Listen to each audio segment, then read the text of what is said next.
بسم اللہ الرحمن الرحیم۔ بھارتی پنجاب کے علاقے مانسا میں ایک ایسا واقعہ پیش آیا جس نے پوری انسانیت کے سر شرم سے جھکا دیے۔ کیا واقعہ پیش آیا، تفصیل سے آپ کو آگاہ کرتے ہیں۔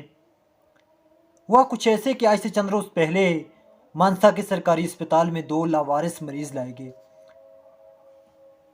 ان میں ایک کو HIV یرکان اور دوسرے کو TB تھا شاید۔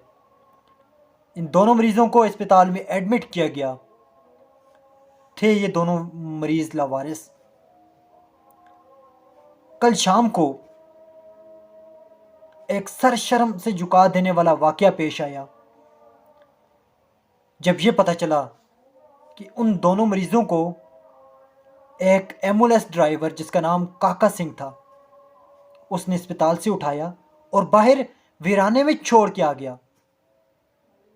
ان میں سے ایک شخص کی تو موت ہو گئی، جبکہ دوسرا انتہائی سیریس حالت میں دوبارہ اسی اسپتال میں ایڈمٹ کروایا گیا لوگوں کی جانب سے۔ یہ تو سراسر قتل بنتا ہے۔ اس میں کون کون سے شخص ملوث تھے، تفتیش ابھی جاری ہے۔ ابھی تک ایمبولینس ڈرائیور کاکا سنگھ کے مطابق اس میں 2 ڈاکٹر بھی شامل ہیں۔ کیا نام ہے ان دونوں ڈاکٹروں کے، آپ کو بتاتے ہیں۔ ان میں ایک کا نام ہے ڈاکٹر آسو اور دوسری ہے میڈم گوریندر کور۔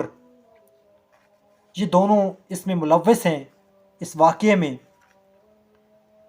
اور ڈاکٹر آسو جو ہے اس نے ایمبولینس ڈرائیور کاکا سنگھ کو 400 روپے دیے ہیں اس واقعے کو کرنے میں۔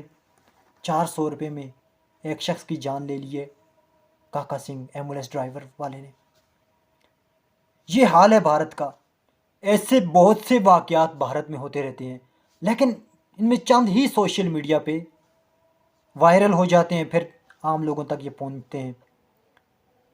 تو 400 روپے میں ایک شخص کی جان لے لی گئی ایک ایمبولینس ڈرائیور نے۔